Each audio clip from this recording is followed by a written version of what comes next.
of The Age. From 2014 to 2017, he was the foreign editor at The Age and the Sydney Morning Herald. And he has previously worked at the Independent, the Scotsman, the Daily Mail and the Khalij Times. And you may well have tuned into the very excellent APAN, AJDS anti-Semitism discussion a few weeks ago. All right. I thought we'd just kick off the discussion by grounding this chat within a context of how things are in Palestine, particularly around the coronavirus. The coronavirus situation is obviously directly relevant to the annexation discussion in a number of ways. We do know that when cases first hit Bethlehem, the response was immediate and the city went into a really hard sudden lockdown. And the West Bank shut itself off in the hope of keeping the virus out. But obviously, in the last few months, last few weeks, the situation's become a lot worse. So I thought, Yara and Diana, could you share with us a little bit of what it's been like in 48 for Palestinians, in Israel for Palestinians, and in the West Bank? Diana, perhaps, do you want to go first? Thank you. Thanks very much. And thanks for inviting me. And I want to thank all the people who are always on the back end working so hard to make these things happen. And I also want to say how honored I am to share a panel with Yara and with Maher. So thank you very much for the opportunity, and thanks for everybody who's joining as well. In terms of the coronavirus, there's a number of issues that I want to touch upon that lay the groundwork for the bigger picture in terms of what is happening here. The first is that in terms of the rates of infection, we've seen a huge increase in the rates of infection just over the course of the past month, where we've seen a doubling of the number of infections just over the course of the past 3 weeks, actually, from somewhere around 20,000, 22,000 to now around 50,000, which is a great leap in terms of the numbers. But it's not just the rate of infection that is important. It's all of the infrastructure that is very important that I know that Yara is also going to touch upon.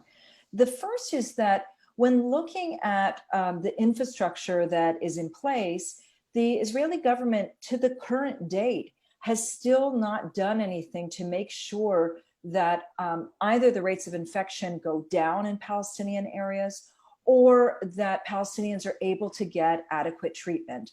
It's important for people to note that all of the hospitals that are in Palestinian towns inside 48, each and every one of them predates the establishment of the State of Israel.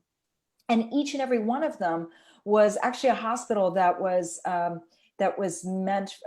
designed by various churches, and they're not meant to be these major hospitals that are able to take on this massive number of cases. That, coupled with the fact that they've been very slow in terms of testing in these areas, has meant that we're still not entirely clear where it is that that the rates of infection are currently standing. And that is something that is very important to keep in mind, because we just don't know where things are going to be headed. The second element, which is important to keep in mind, is that Israel has, in the case, as it's done in other instances as well, it's using the guise of the coronavirus to boost its security apparatus. So, for example, we've seen that the Israeli government has been pushing forward, they've pushed it through legislation and then in other means as well, to try to be able to continually tap into the phones of individuals as a whole, but Palestinians in particular. Now, we as Palestinians, we've been warning about this for quite some time. With the fact that the Israelis have pushed the security apparatus and hidden the security apparatus behind other means. And so among the majority Jewish Israeli public, there's a willingness to go along with it. But what they don't realize is that this is going to have, it already has had long-term repercussions and will continue to have long-term repercussions, particularly as Israel tries to legitimate or tries to hide its surveillance techniques under the guise of coronavirus.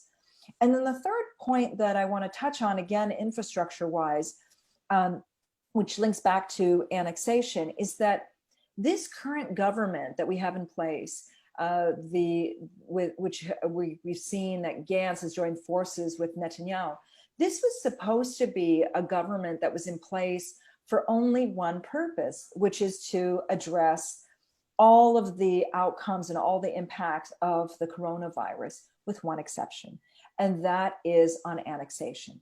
And so we've seen that this government that is supposed to be focused on everything relating to dealing with the coronavirus, whether it's providing compensation, whether it's trying to reduce the rates of infection, whether it's trying to make sure that Palestinians are being treated and so on, that instead this government is also using this opportunity to push forward annexation.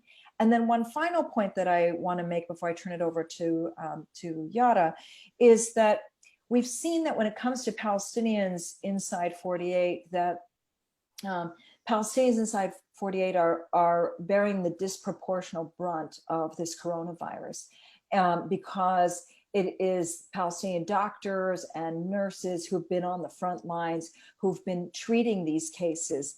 And even though they're on the front lines of treating these cases, of course, the racism that is inherent in the Israeli system has not at all abated. So thank you, and I'll allow Yara to fill in more. Bravo. Yeah, thanks, Diana. That was a very important sort of overview of the Palestinian community in 48, and thanks to everyone who's joining us, and of course all the organisers and hosts. And it's particularly important, and I thank you for recognising that the Indigenous land that you all are on. It's an important reminder as well for Palestinians that we maintain these connections and solidarities of our Indigenous brothers and sisters all over the world. I'm going to talk briefly a bit about the situation of the pandemic in the West Bank and Gaza. There's a couple of things I would like to mention first, though. Mel, in your introduction, you said that the West Bank sort of shut itself off. I think, and in particular, Bethlehem was one of the first places to sort of lock down in the West Bank. Actually, it was Israel that shut Bethlehem off. Bethlehem is a city that is basically surrounded by the separation wall, the apartheid wall that Israel built, and it was Israel that decided to close it off, and the PA sort of claimed it as a policy of their own. And the West Bank itself doesn't get to decide, the PA itself doesn't get to decide whether it closes itself off. It's actually very much a facade, and it's at the sort of the whim of Israel. Within sort of Palestinian Authority controlled areas, there have been checkpoints, but really the movement remains pretty active, particularly settlers in the West Bank are coming and going across the Green Line, as are Palestinian workers.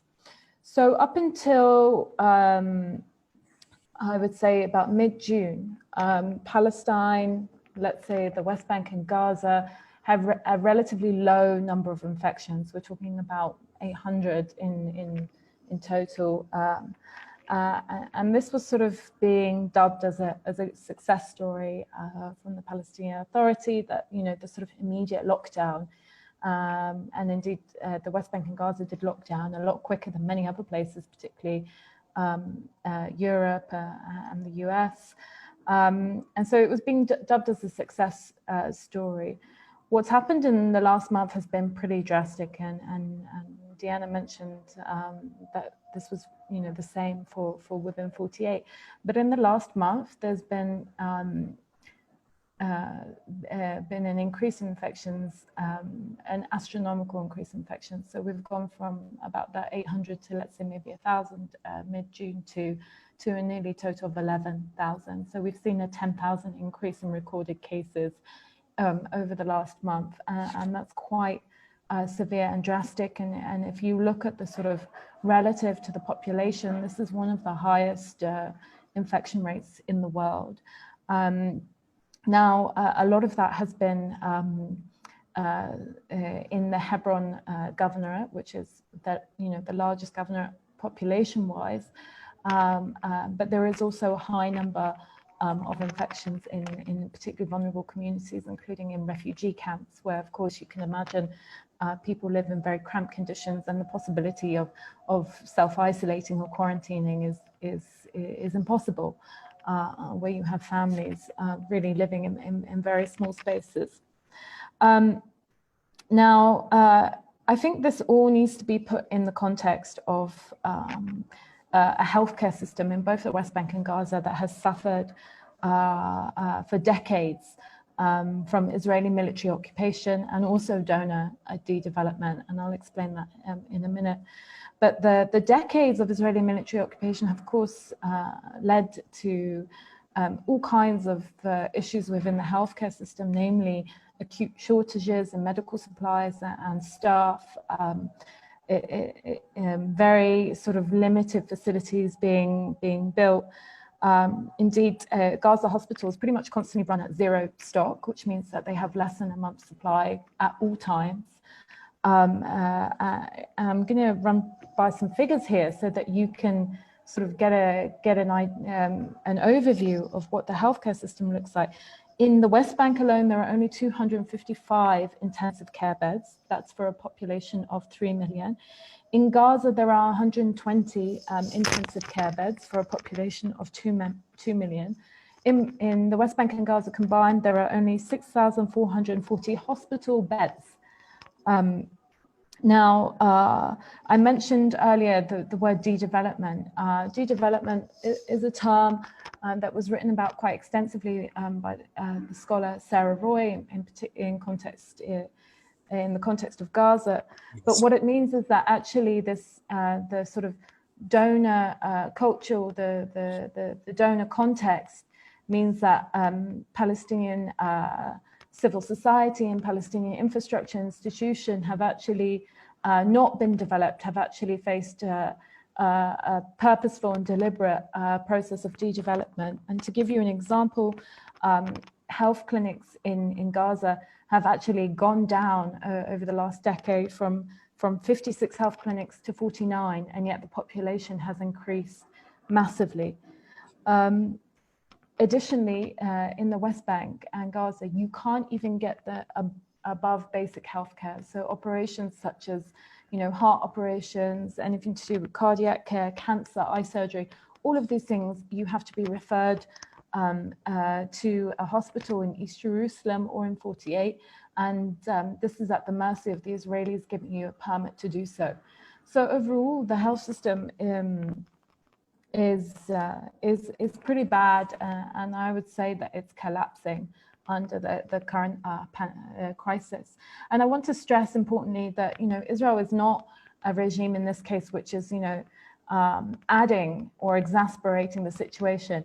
Israel is actually directly responsible for this situation in the West Bank and Gaza, and I've dubbed it as a regime of comorbidity. Meaning that it has direct responsibility, and indeed, in the case of the West Bank and Gaza as an occupying power, it has a responsibility under international law to provide for and to take care of the very people that they occupy. Now, of course, this is not being done, and actually, there is a rather sick narrative that was going around at the beginning of the pandemic, that there was cooperation between the Palestinian Authority and the Israelis, and maybe that this would lead to some kind of peace, that finally the two sides are seeing eye to eye. In reality, what this cooperation was Israel allowing tidbits of medical supplies donated by international donors into the West Bank and not even allowing the full amount in. So Israel is being praised for doing something which it should be doing itself. And this was a narrative that was quite dominant in the mainstream media and quite a sick one at that. So I think I'll stop there because there's a lot to be said, and maybe we can go more into the question time about some more of the details. Absolutely, and I mean, look, you're right to draw attention to that and to recognise the responsibility that Israel has in this circumstance, and it's deliberately creating this scenario. And on top of that, so there's not just this health circumstance as this pandemic situation. As Deanna mentioned, against this backdrop, you have a government now. After 3 attempts at an election and to form government in 12 months, the Israelis finally managed to form this emergency government with 2 powers, one for coronavirus response and the other, as Deanna's already pointed out, for annexation, which is what triggered the conversation that we're having now. It triggered a big worldwide debate. I wonder, before we get into, and I want to get into some detail on the international response and what it means for Palestine, but I wonder if very briefly, Deanna, you could just summarise for us what was actually being proposed, this 1 July deadline, although I hesitate to call it that. If you could briefly just summarise for us what was actually being planned and talked about and contextualise that historically. I want to be clear, there isn't a July 1st deadline. It was a July 1st first date that was available, and there's a difference between the two. So in the agreement that was signed between Gantz and between Netanyahu, part of that agreement was as I mentioned earlier, which is that they can begin the process of annexation.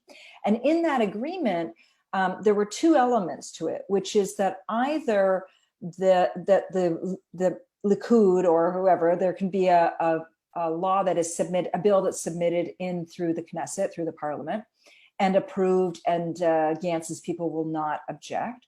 Or they can do it through a second means, which is through the cabinet. The members of the cabinet that can also introduce a bill, and also Gantz and his people will not object. They won't go against.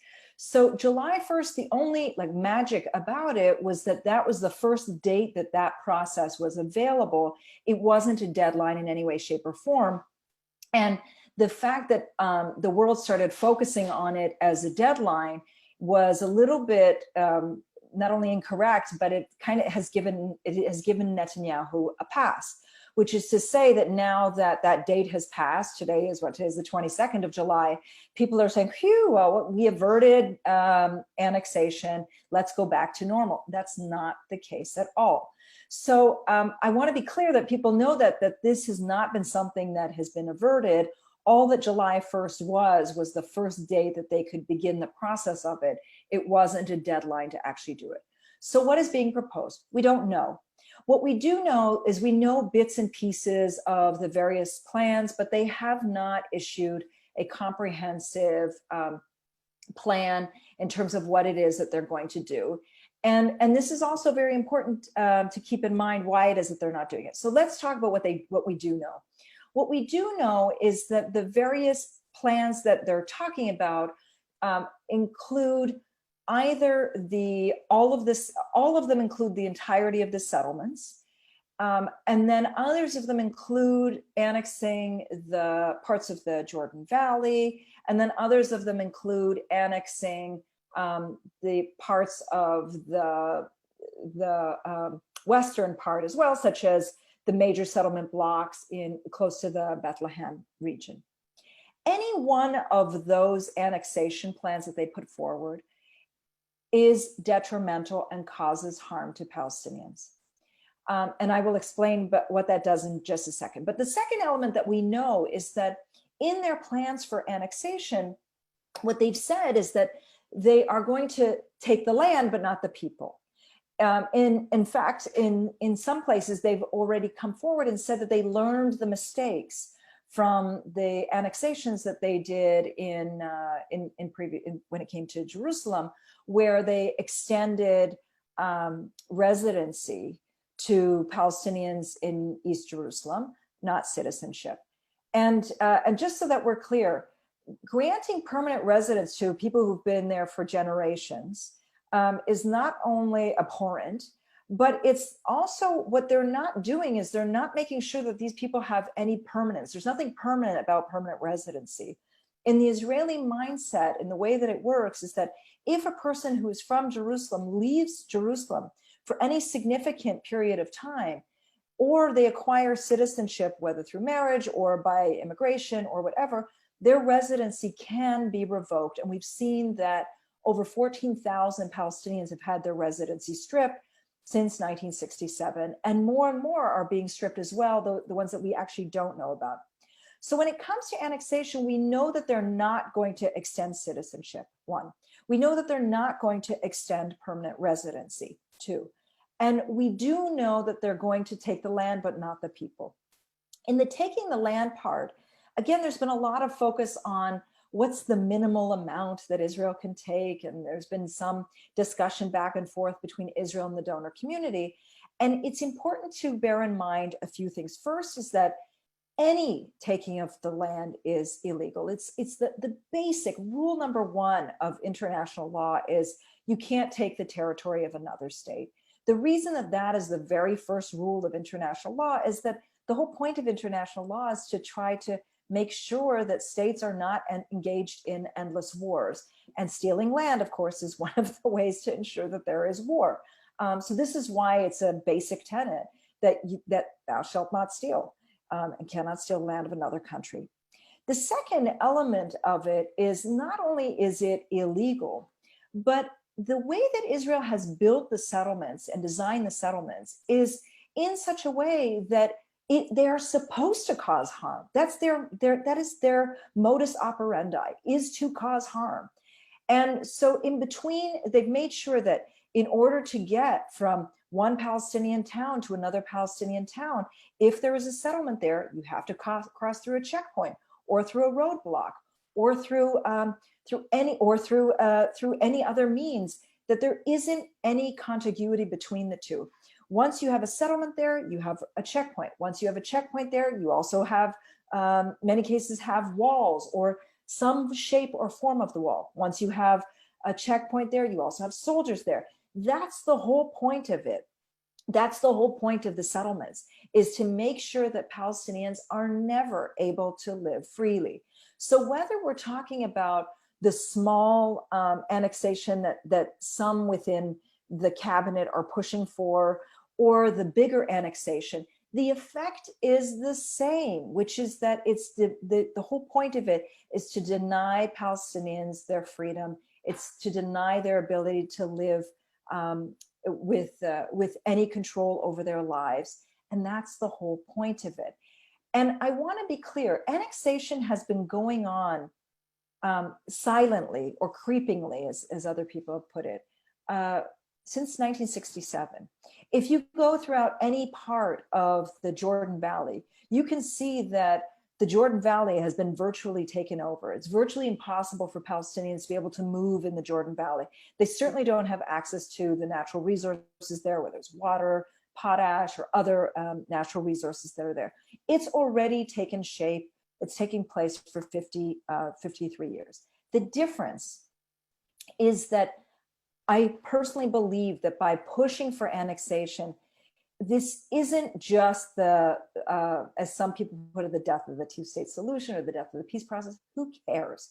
What they're effectively trying to do is to make sure that the later plans, what they have, their vision for people, are the plans that they put into place. And those plans of what their vision is for people is either people will be removed from their lands, either they will only be allowed to stay if they're quote unquote loyal to the state, or we will see that people will be completely pushed out and forced into Palestinian areas A.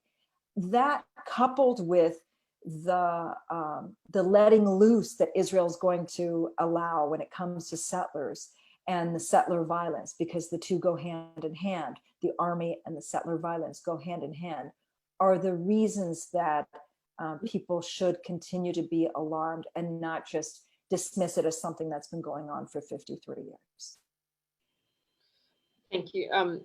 Yeah, absolutely. And I think there's sort of two schools of thought. The one that it's been going on since 1948, but I guess there are also real impacts of formal annexation. But I'd like to turn now to the international response and bring Maher in on the discussion.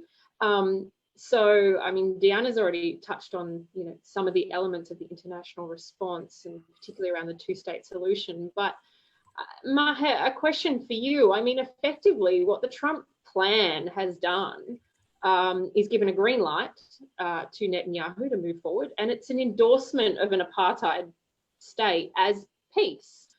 I wonder if you could speak to, in the current context of geopolitics, the rise of right-wing governments, neo-fascist regimes. We've got Brazil and India and Trump in America and in Hungary, this sort of thing. What does all of this, what's this endorsement of an apartheid state as peace really mean? Well, first of all, good evening, everyone, and salam alaikum again. And I'd like to say in passing, because Diana talked about being honored, that as far as this is concerned, the honor is all mine, appearing next to Diana and Yara. But I would say that it's not simple. It's not a question of endorsement of apartheid, Melissa, to be honest, because that in a sense happened a very long time ago. America has accepted Israel's conduct and the implications of that conduct for an extremely long time. And there hasn't really, I mean, we've been lost in arguments about whether or not what Israel does constitutes apartheid, arguments which in my opinion are completely pointless for a very long time. What I would say is that what has changed is that some 30 years ago, it was decided by a very different generation of Western politicians and American politicians that a process had to begin in which Palestinians were at least seen to be included, even if the nature of that inclusion was not always clear. I think what has changed is that the international order, the liberal international order, the so-called rules-based international order, is now basically falling to pieces. The major powers, Russia, China, the United States, have no interest in it anymore. And that is symptomatic of other countries as well. Brazil, Hungary, many of these countries now only refer to themselves in terms of how they form their political horizons. And what has happened in that context is that an old dream has resurfaced. And that dream is that you can decide the fate of Israelis and Palestinians without reference to Palestinians.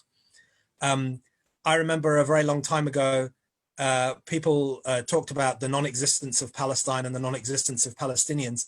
And then during the period after Madrid and Oslo, suddenly everybody accepted that there was such a thing as a Palestinian and such a thing as a Palestinian territorial rights. What's happening now is that we're disappearing again. The word Palestine is being forced out of the lexicon.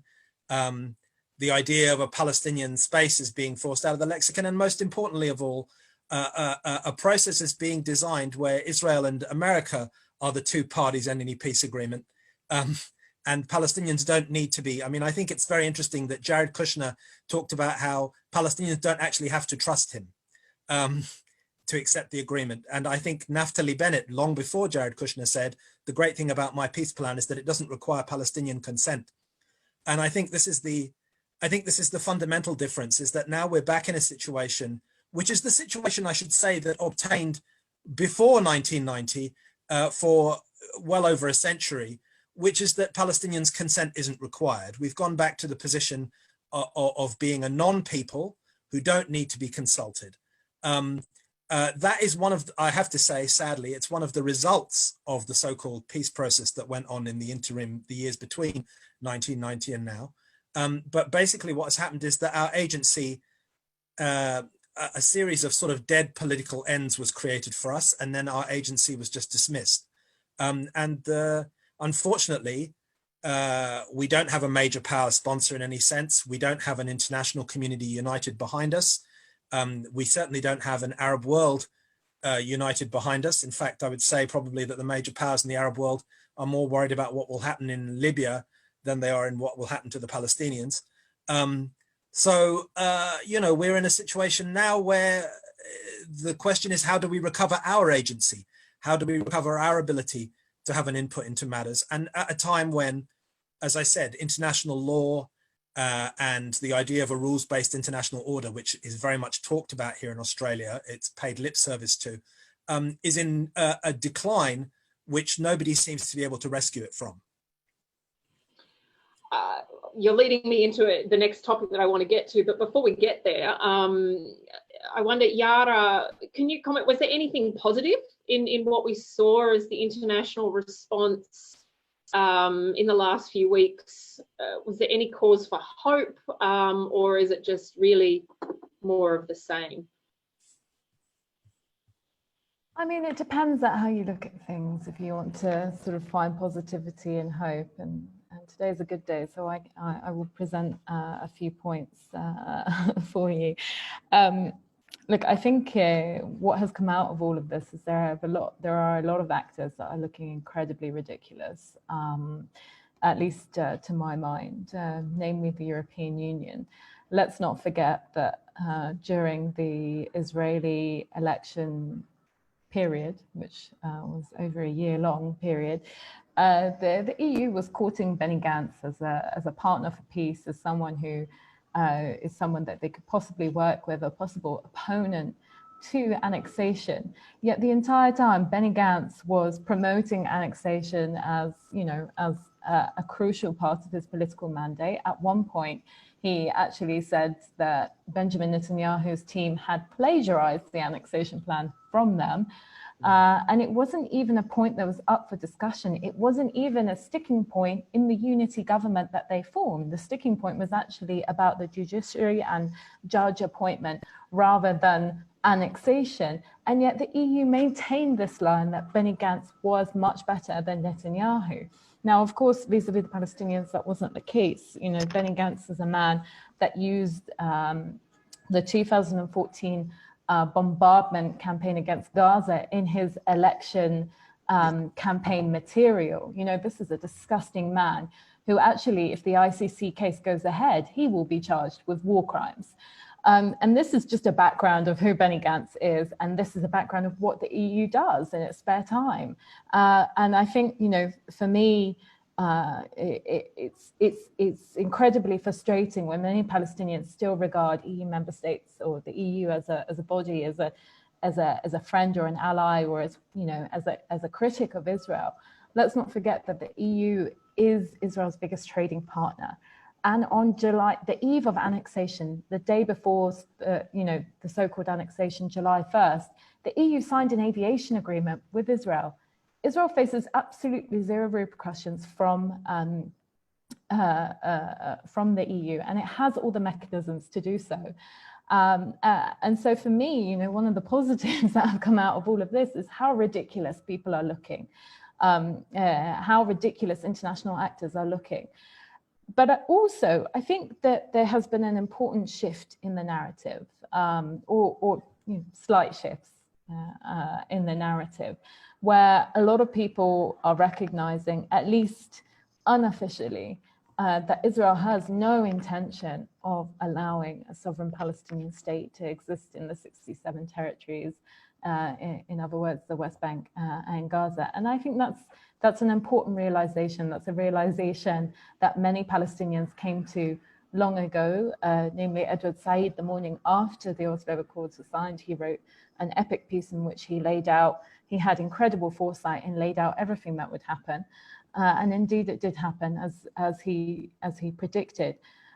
So I think there are we can say that there are positives. I'm careful with that word because it's maybe we're clutching at straws, but there are opportunities to move forward. And I think one of them is that changing narrative, that we're no longer talking about two states, that actually there is a one-state reality, that there is one regime that rules and governs over all the people from the Jordan River to the Mediterranean Sea. And the question now is not one state, two state. It's about how do we deal with this reality that exists on the ground? What do we want the world to look like? And I think these are existential questions for the international community. It's an existential question about the international legal regime. And what happens in Palestine doesn't only happen in Palestine. We don't exist in a vacuum. This is a global situation. So if everything, all the violations that happen in Palestine, if Israel is allowed to continue unabated, that sets a precedent for elsewhere in the world. And I think that's slowly becoming a realization for many, many people. Absolutely, I think that's that final point you make. Yeah, can I just say there, in addition to what Yara has said, it reminded me of something that Diana had said. Diana talked about how the fact is that any annexation, we have all this gaslighting going on about whether it's going to be 30% or 1% or 2%, but any annexation is illegal.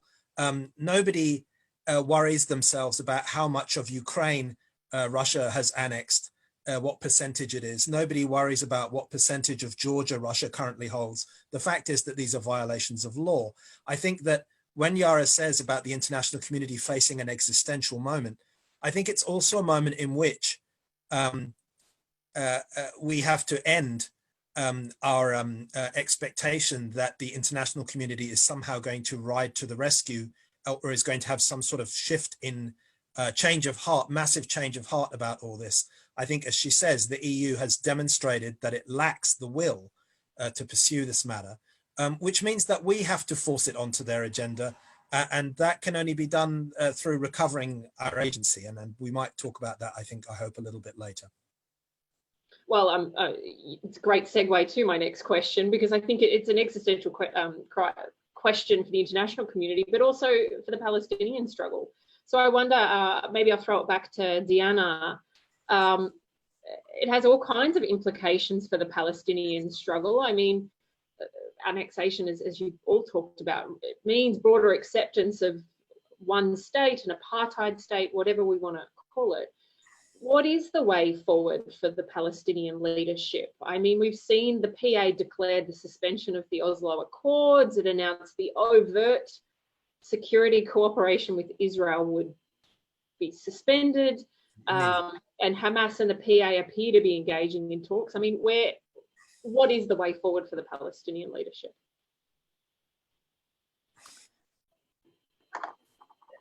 This is a really difficult question to answer, because I don't think that they see a way forward, and I don't think that they've thought through a way forward. So I want to outline what it is that they have done and why it is that they have done it, but I also want to outline how limited those things that they have done are. So first thing is, yes, you correctly indicate that they're no longer bound by the Oslo agreements. That comes 27 years too late, or let's be optimistic today, 22 years too late. The agreements were supposed to have been concluded in May of 1999. We're now in July of 2020, so that's a pretty long time. So that's the first thing that they've done. The second thing is that you're correct that they have ended a security collaboration, and then the other forms of collaboration with the Israeli army and with the Israeli government. And the third is that they have come forward and they've indicated that they want to see some type of accountability and some type of action. You're correct in saying that they have indicated they're going to come, Hamas and Fatah are going to come together, but we really haven't seen anything beyond the one statement. It's very positive, but I don't think there's anything that's gone beyond that. Here's why all of that is very limited. The first is that the Palestinian Authority has spent the past 2 decades just trying to stay alive. And in its attempt to just try to stay alive, they haven't focused on creating alternative strategies for liberation. All that they have focused on for the past 2 decades is getting themselves back to a period of negotiations. And in fact, we've seen this even now in some of the statements that Mahmoud Abbas has been saying, is that he's willing to go down a path of negotiations. There has been some talk of them resuming negotiations, of having a different broker, etc. So they haven't spent the past 2 decades figuring out an alternative strategy for liberation. This is clear that negotiations are not working. It was clear a long time ago, if anybody was paying attention, that they were negotiations weren't going to work, that this bilateral process is not going to work. And they didn't spend the time pushing for an alternative. The other thing is that they've not spent the time trying to disentangle themselves from Israel. In fact, over the course, as Yara has already mentioned, over the course of the past more than 2 decades, we've seen that the Palestinian Authority has become more entangled with Israel rather than less entangled, which is to say that the donors are the ones who are dictating policy in terms of economic policy and other policy, which is primarily what has led, that coupled with Israel has led to these policies of de-development that Yara has mentioned. For example, in a time when Palestinians in the Gaza Strip were able to farm, let's say, the oranges, which is something that they were able to do because Israel then imposed closure and refused, and of course, destroyed many of the olive groves, particularly along in the Beit Hanun area. The donors then instead shifted and said, all right, well, given that you can't grow oranges, we're going to now have you grow strawberries, and we're not going to address any of the structural problems when it comes to the closure system, etc. So that always the priorities have always been shifting based on what it is that the donors have wanted. And so the Palestinian Authority has not spent the time for the past 2 decades of disentangling themselves from Israel's dictates and from what the donors have wanted. The third problem is that although they have cut security cooperation, collaboration now, I personally don't think that it is sustainable. And the reason that it's not sustainable is for the reason that I just mentioned a few minutes ago, which is that there is no, they haven't created an alternative. And so what's happened is that today, with the Palestinian Authority, so much of Palestinian life falls within Israel's security regime. And so it's not, so security collaboration is not just Israel telling the Palestinian Authority who to arrest and who to imprison, and who is a member of Hamas and who's not a member of Hamas or Islamic Jihad or whatever. It's far beyond that. If, for example, a business person wants to be able to purchase, import tiles from Italy or from Turkey, they need to get a security permit. If a person wants to be treated in a hospital, and Yara has already mentioned that, that there are so many people who are unable to get treatment in Palestinian hospitals because that equipment, because Israel controls that healthcare system. For example, when it comes to cancer, there are certain types of cancers that require radiation. Israel has never allowed a Palestinian hospital to have any radiation equipment because they say that it violates their security rules. So that means that anybody requiring radiation treatment has to get a permit to leave the West Bank, to leave the Gaza Strip, to get treated in an Israeli hospital or to go abroad. And so that also falls within the ambit of security cooperation. And so what I'm seeing now is that while the response has been that yes, we're no longer bound, and 2, we're going to cut off security collaboration, that model, absent a different strategy, is not sustainable. And the third response that they've given, which is which I mentioned already, which is to push for accountability, has really just been a one-off. There hasn't really, we haven't seen an effective push by the Palestinian Authority to actually hold Israel accountable. We've heard them say it once. We've heard them say that they've requested it from representatives of the European Union, but we haven't really seen them sign on to the growing BDS campaign. And it's important to mention that the BDS campaign is growing not because of the Palestinian Authority, but despite the Palestinian Authority. And so this is why, in terms of where it is that we are going in future, this is where they need to have a regrouping and rethinking and reassessment. And the first step has to be that this bilateral process is over. They need to disentangle themselves completely and think of a brand new model. And I guess my mind goes to where does that leave Palestinian civil society? So I'm just conscious of the time and wanting to get to audience questions. So I'm going to make my last question one, I think for Yara, around the role of Palestinian civil society, the organising on the ground. How helpful is the shift to an apartheid framework, to the discourse, to the struggle? I know that there is a fair section of Palestinian civil society that express concern actually around the framing, the shift now to framing the struggle as one of equality and rights and away from liberation. I wonder if you could speak to this. I know you've got thoughts on this topic. Yeah, thank you for that.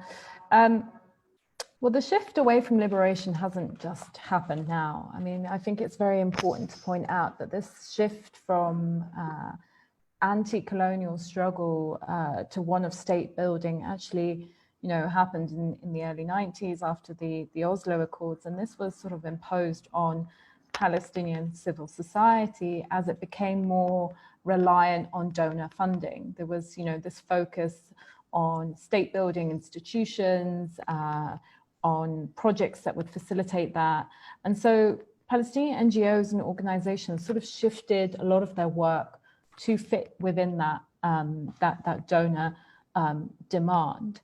And of course, I think it's important to mention that there is a difference between Palestinian civil society and the grassroots, and sort of grassroots groups and civil society did have a much stronger connection, and there were a lot more networks between the two, certainly throughout the 80s, but that has slowly been eroded over time, especially with the demonization and the criminalization of a lot of grassroots groups and civil society organizations sort of fearing to be involved in certain groups because of the labeling of those grassroots as sort of potential terrorists, as potential criminals.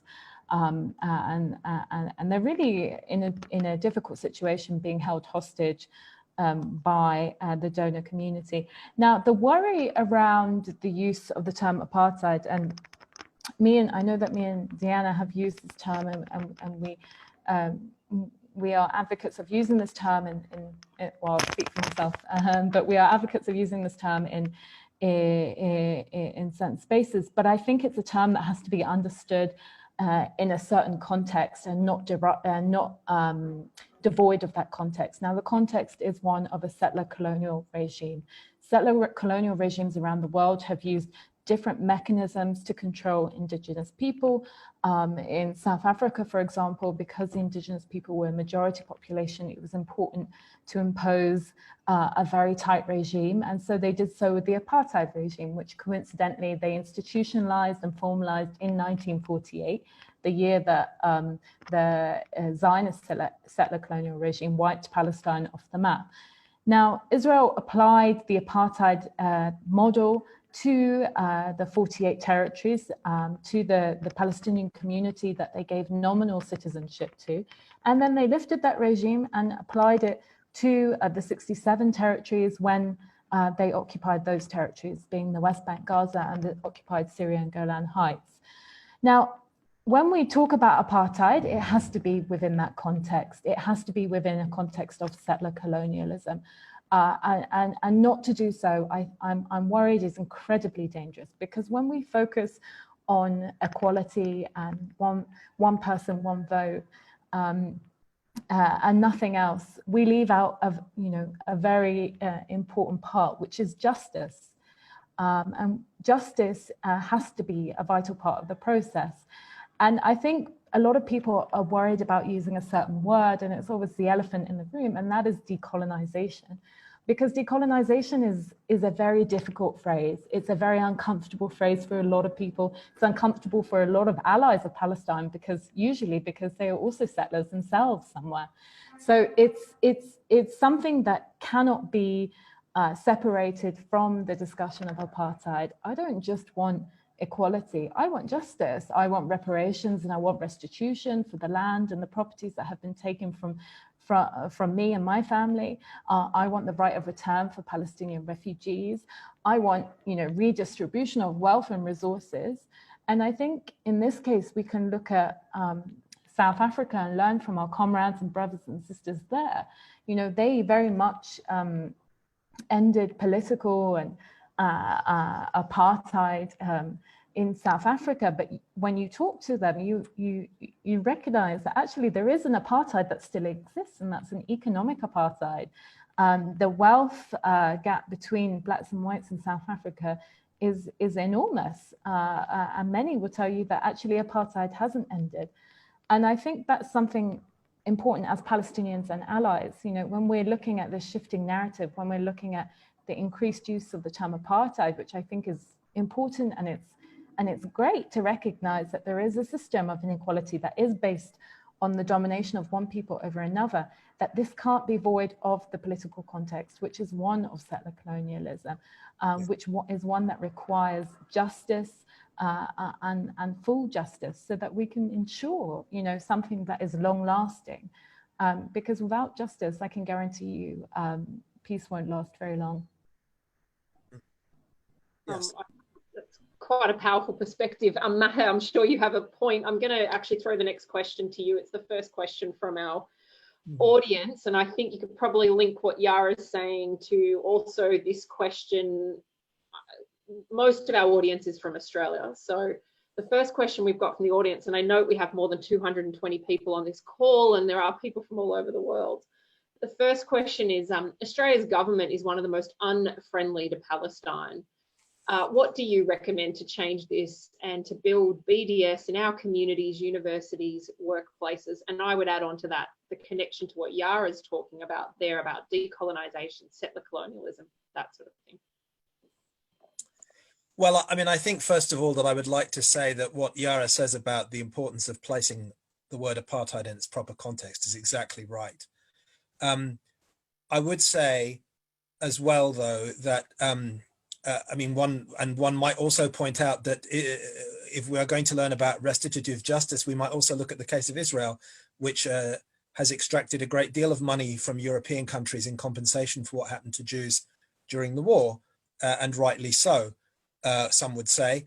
But I think as well with the South African example, I think it's important to note that justice is an ongoing project, and that South Africans obtained a state and a democratic state for all their citizens, and then had a Truth and Reconciliation Commission, and then and now have to continue to address problems. Having a state is not the end of your problems, it's the beginning of them, if you're a people, I think. And I think that, I mean, I spoke to a young South African woman, Tankiso Mamabolo, who's an actress and playwright, about this. And she said, I don't believe in a rainbow nation where some colors are more important than others. But she says that from the position of living in a South Africa where she's at least enfranchised. And I don't think we can overlook the importance of that. I think that we absolutely have to be about justice, but I think that we also have to think about, for example, right now when we're challenged with annexation, about where it is we demand justice from. In terms of Australia and in terms of its what we can do here, I think Australia is in an almost unique position in that politically this country is very much aligned with America, whatever it does, whatever kind of mistakes America makes. Australia feels almost duty bound to make them too. I think culturally this country is a settler colonial state, and so it feels an immediate connection to Israel, which it doesn't ever feel towards Palestinians as indigenes. And I think that culturally right now we're in the middle of a what people here call a culture war, and Australians do tend to find themselves, certainly the people who govern Australia, who are overwhelmingly white, tend to find themselves on the white end of the culture war, as I would put it. But I think that the secret to getting traction for this issue in Australia is something that Yara's studies reminded me of. Yara talks about de-exoticizing and re-internationalizing our cause. And I think that, sorry? De-exceptionalizing. De-exceptionalizing. Well, but I mean, yes, but and I think de-exoticizing and de-exceptionalizing are very important. I think we need to seize the opportunities that we get to talk about our situation within an Australian context. For example, at the beginning of this talk, Melissa, you talked about how the land was never ceded. This is something that Indigenous people here talk about all the time. We also should point out that we never ceded anything, that we were never consulted about the removal of our land from us. And that the most fundamental abuse that we undergo as Palestinians is that every day, every week, every year, decisions are made about us, decisions are made about whether we live or die, whether we get food or water, by a government that doesn't enfranchise us. And that's the most basic abuse of our rights. So, you know, we're in a situation analogous, in fact, even worse than the situation that Indigenous people laboured under before 1967, when they weren't recognised as federal citizens. But I also think that we have to be opportunistic. For example, I remember not so very long ago, this country was discussing, if you can believe it, a full-fledged extradition treaty with Beijing. At the time, the Prime Minister was all for it. So was the Foreign Minister. And in the end, it was backbenchers and crossbenchers and the Labour Party who scuppered the attempt to sign a full extradition treaty with Beijing. It seems unbelievable now, given what's happened in Hong Kong and Xinjiang. But at the time, one of the crossbenchers, Corey Bernardi, said, I don't really believe anybody thinks the Chinese justice system is a proper justice system. 99% of the people who are charged are convicted. And I thought to myself, well, here's a perfect opportunity to talk about Palestine, because under the military courts that Israel operates in the occupied territories, the conviction rate is 99.74%. So if a right-winger conservative like Corey Bernardi can see that the Chinese justice system is not just, how can he not see, and I mean, he's a very passionate supporter of Israel, by the way, how can he not see that the Israeli military court system is not just when its conviction rate is exactly the same? So, I mean, these are the kinds of windows into which we need to push the discussion in Australia. We need to push it in the direction of a paradigm that people understand, which is that people were not consulted about their land, that the land was treated as effectively by the great powers as uninhabited until the Zionist project began, and that we can start to talk in those terms. We can start to talk about ourselves not in terms of one state, two state, 242, 338, 48, 67, all of these numbers and terminologies, which for Australians are often quite a lot to absorb. We need to talk to them about these things in terms of the basic facts of the franchise, conviction rate, freedom of movement, freedom of association, and so on and so forth. And I think that way, it becomes not only easier to win people over, it becomes more difficult for those people who are opposed to us for their own cultural and historical and political reasons to say nay to us and to deny that we have a point. Absolutely. The parallels are powerful, I think. Moving along to a different topic, Deanna, I might put this question to you. What is the likely impact of the US election later this year, either way, on Netanyahu's annexation plan? I think that Netanyahu is looking at a very narrow window right now. So July 1st is the day that Germany is now heading the EU. We've got the election that's taking place November the 3rd. And I think he's really looking at that window to be able to do something. The reason I think he's looking at that window is it's not clear whether Trump is going to win the next election. I don't know. I don't think anybody really knows at this point. The other point is that the Democrats have been almost as mealy-mouthed as the Republicans when it comes to this issue. So from the very beginning, when the United States moved the embassy illegally from Tel Aviv to Jerusalem, at that time, I remember that day, I said, there will never be a Democrat who will reverse this. And, you know, my friends who are Democrats turned to me and said, no, that's not true. Of course it's not. Bernie Sanders, I'm no Bernie, da, da, da. And even all of the, including Bernie Sanders, indicated that this is not something that they are willing to do. So similarly, when it comes to annexation, makes people feel bad, but they're not going to be the ones who are going to take on Israel. They might make a couple of comments here and there, but they're not going to be taking on Israel and demanding a change in policy. That said, I do think that Netanyahu is looking at this as his window of opportunity. He's got this period right now where the stars are effectively aligned, and so if it's going to be done, it's going to be done. If it's going to be done officially, it's going to be done during this period. I think it's also important to bear in mind that he's going to continue to put into place the measures that we've been talking about throughout this, which is the creeping annexation, the measures that the Israelis have been ongoing, whether it's a labor government or Likud government or whatever government that's in place. And those are the measures of constantly building and expanding Israeli settlements and making sure that Palestinians have little or no access to their land, making sure that Palestinians are continually denied their freedom, and allowing the settlers to let loose and to do whatever it is that they want to do with complete impunity. Yeah, can I just add something Deanna said earlier when she talked about the fact that July the 1st was not really a deadline of any kind. It was just the first date at which this sort of thing became possible. I think it's very important to understand that historically Zionism has been about what they call freedom of action. There are some settlers who think that there shouldn't be a formal annexation because it will prevent them from taking other parts of the West Bank that they want to take as well. They would much rather do it gradually and secretly away from international eyes and away from official permits.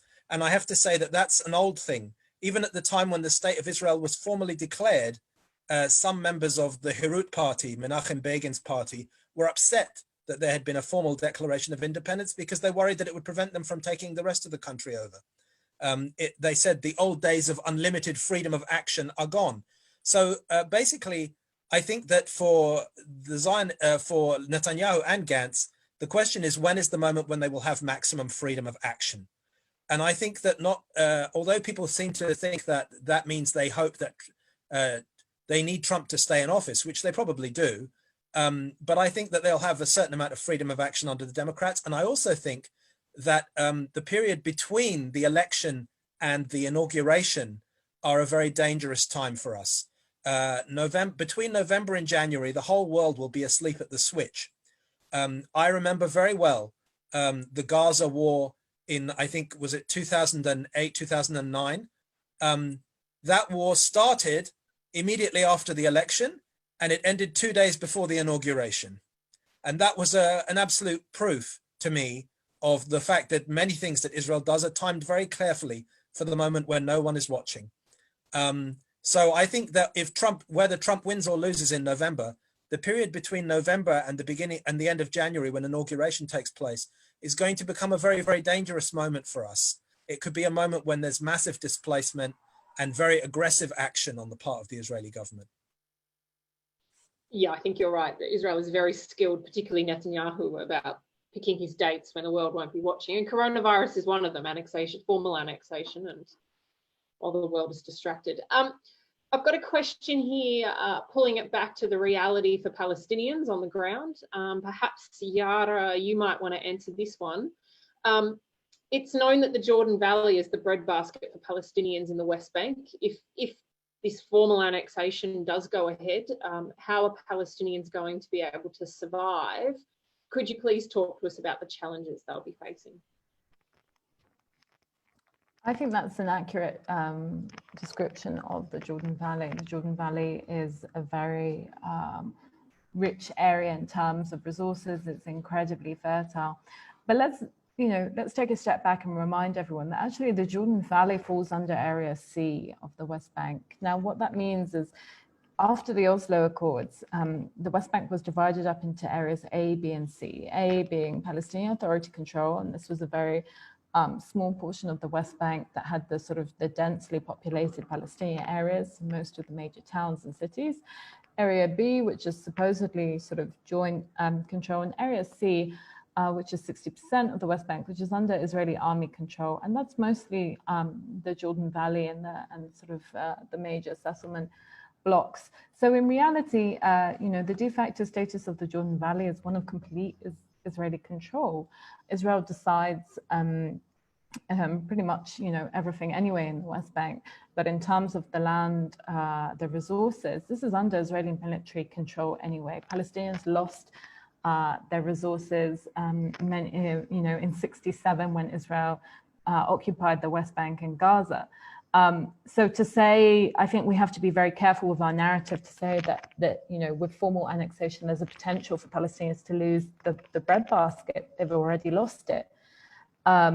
Now, what we're talking about now is a de jure annexation, which means that Palestinians in that area of the Jordan Valley are likely, there's a likelihood of having a sort of accelerated dispossession and accelerated loss. This is already something that's on the way, but with de jure annexation, formal annexation, this will certainly be accelerated. And again, I want to point out that this is not by coincidence that Israel controls the Jordan Valley. This is actually very much by design. The Trump plan that was put forward earlier this year wasn't a shock to the system, because actually it was very much a copy of another plan that was put forward many decades ago called the Alon plan, in which complete control of the Jordan Valley was dictated in this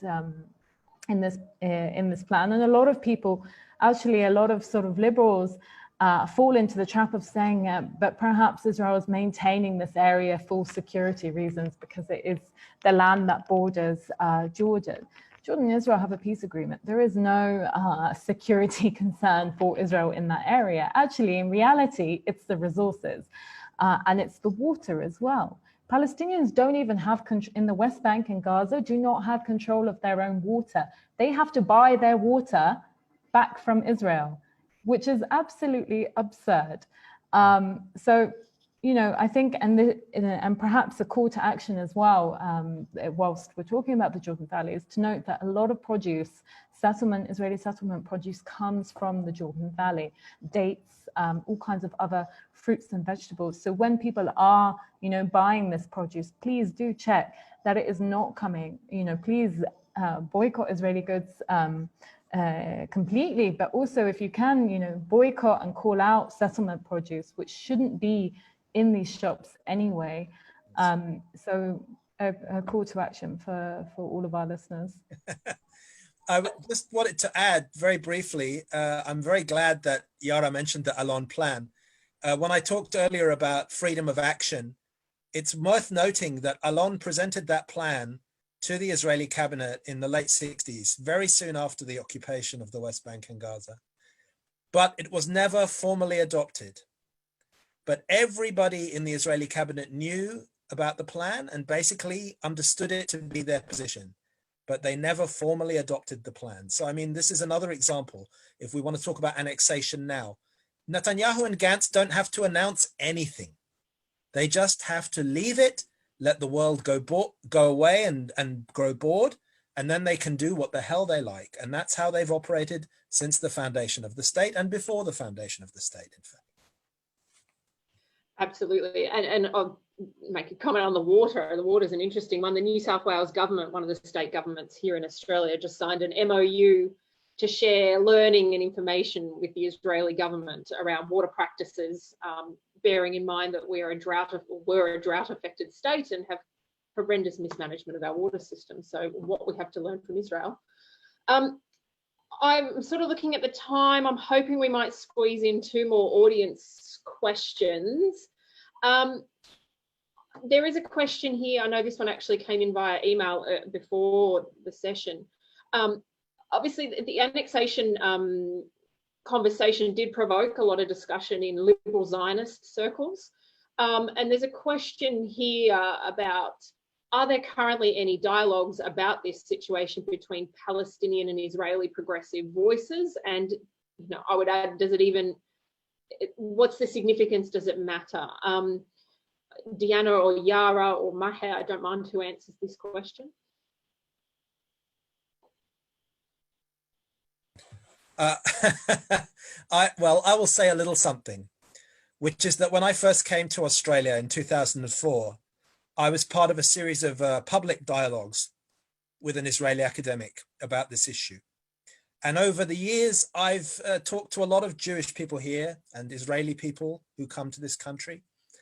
And that's always a productive discussion for me, even when I disagree passionately with the people who I'm discussing the matter with. But I have to say, and this is something that I would defer to Diana and Yara about as well, that I think the time for talking to Israelis, the time for talking to members of the Jewish community has to some extent entered a hiatus.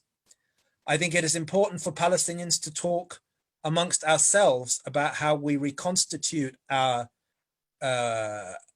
movement, how we resituate our movement, how we project our own voice, and how we find partners beyond the Israeli experience. I think when Diana talked about us disentangling ourselves from Israel, I think it's necessary for our health to some extent to do this, because what has happened over the last 25 years is that our voice has become unnecessary in discussions of our own destiny, because Israel is prepared in every forum to present as if it represents us, as well as itself.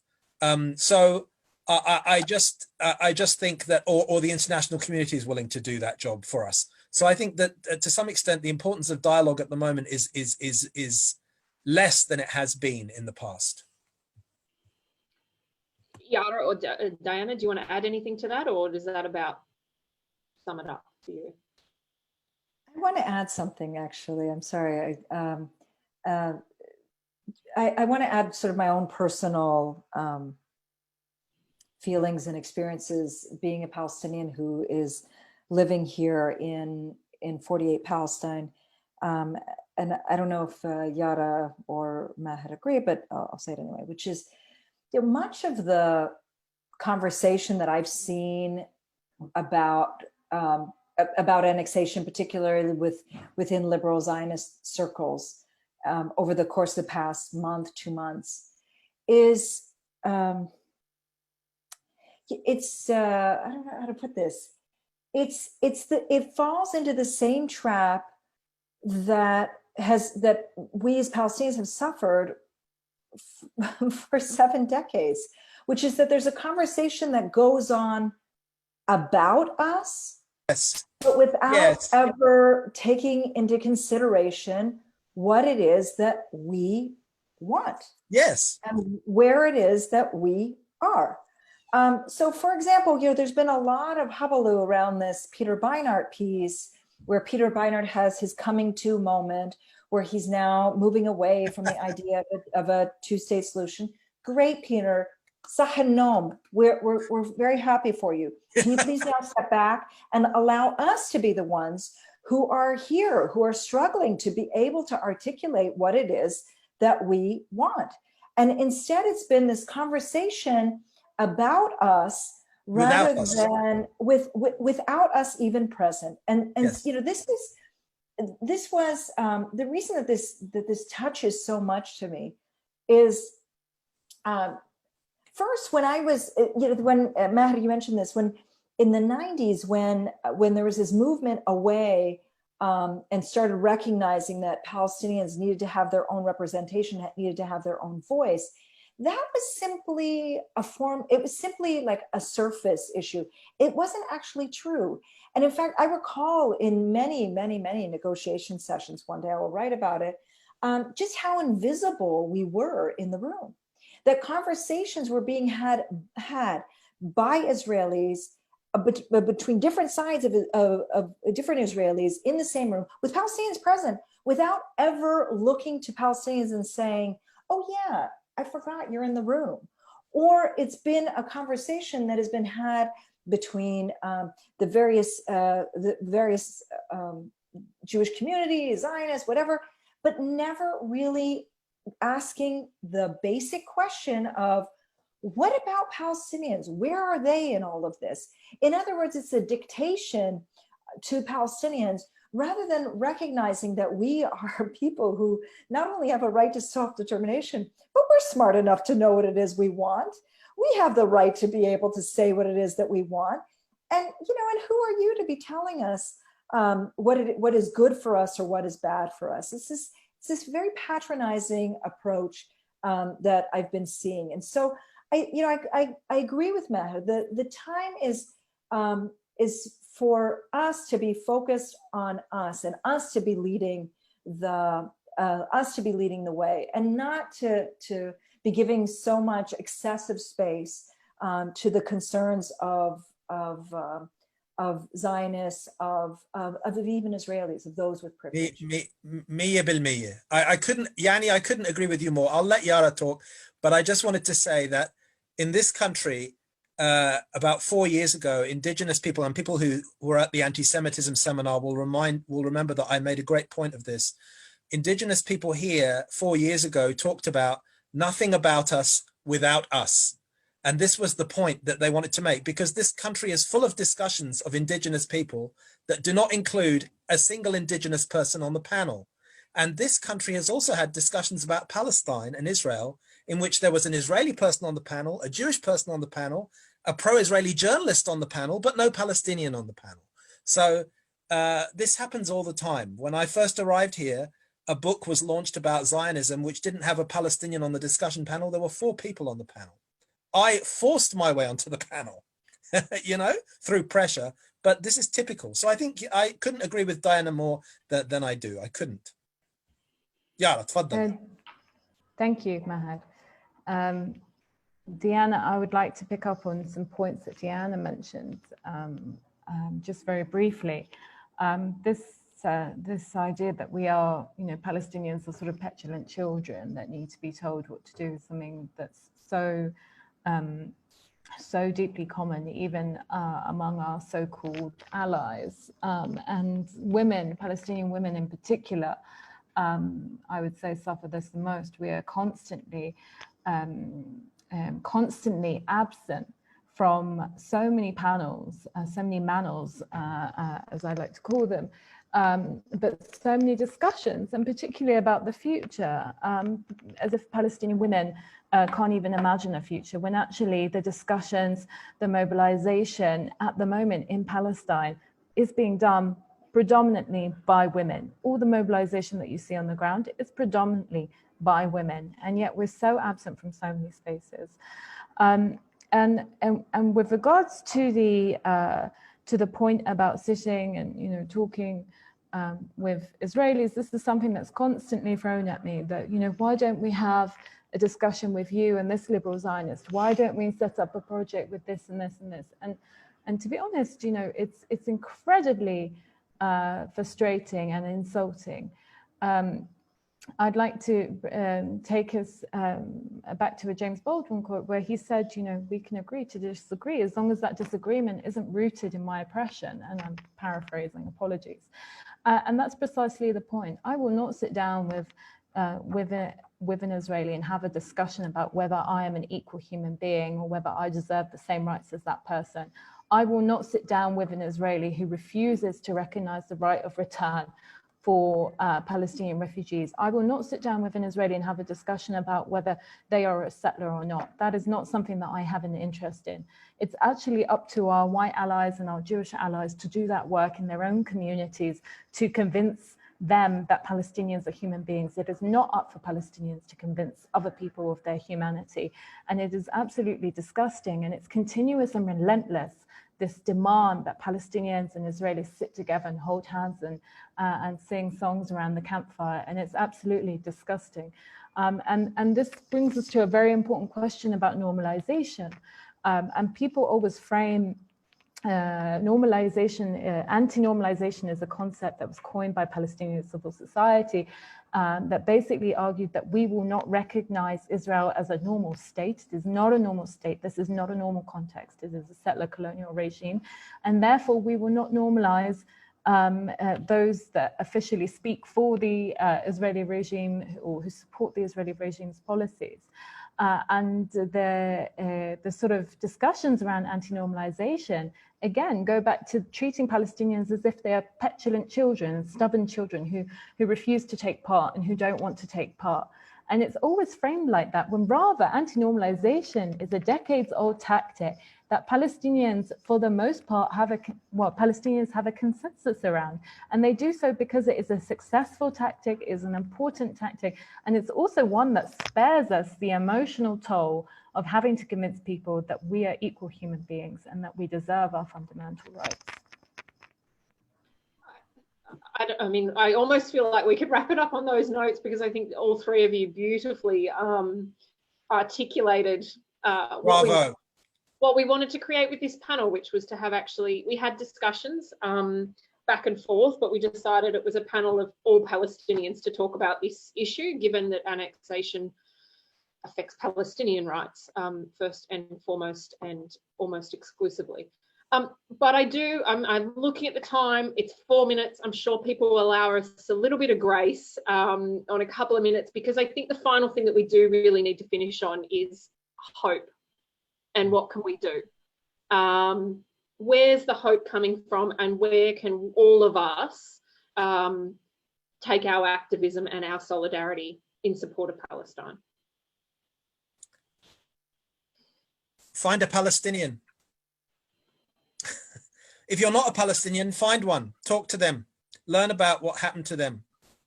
And then, you know, find others, keep finding them, you know. I believe that's good advice for Palestinians and non-Palestinians, in fact. But for non-Palestinians, you know, find a Palestinian, learn about what happened to them. And then get in the face of your elected politicians.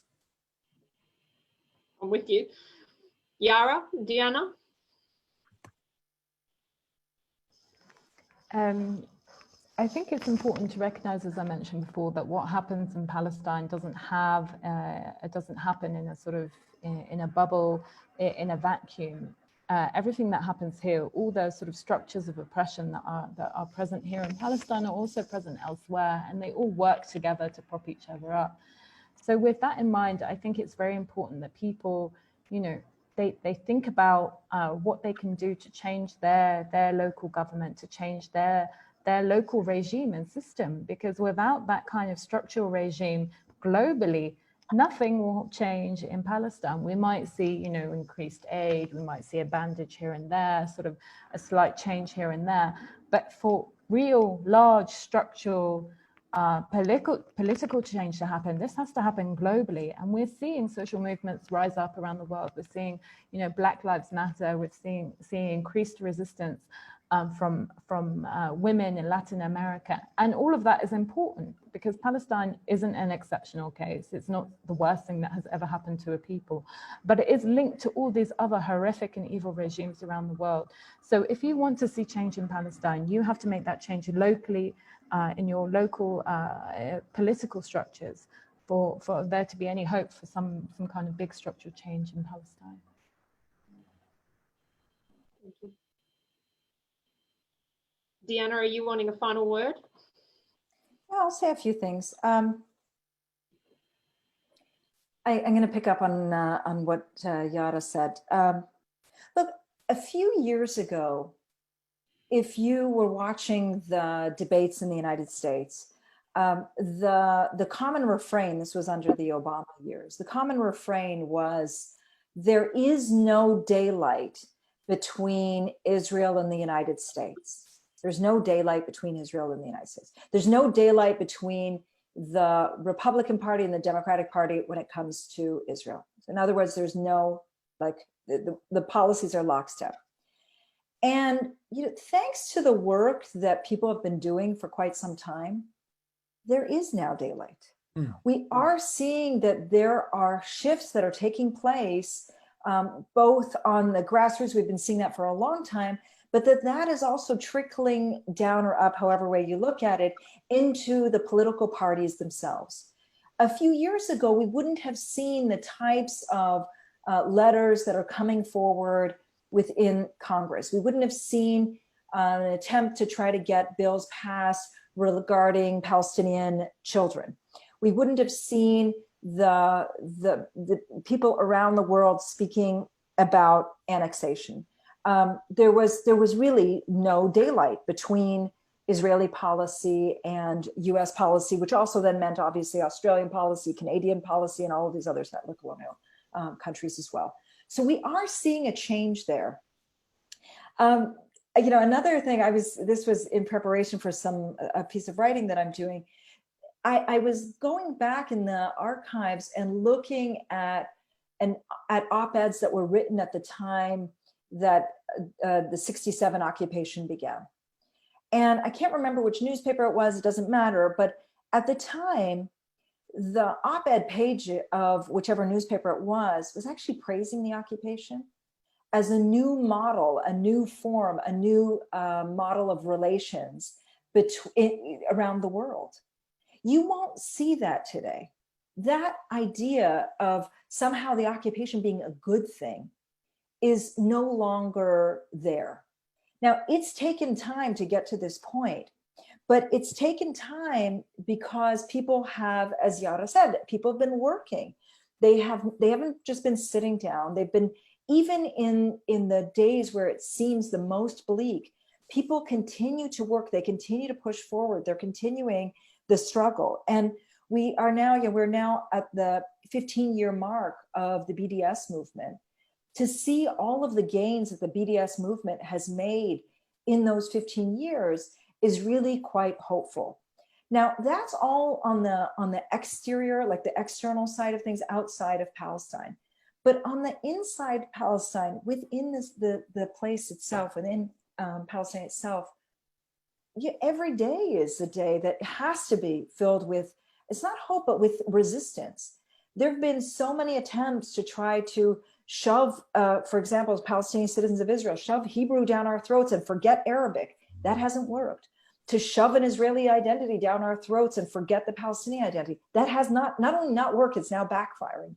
There have been attempts to try to extinguish any Palestinian resistance and demands for freedom. Again, that's not working. Israel puts up checkpoints, we go around them. They build a wall, we go over it.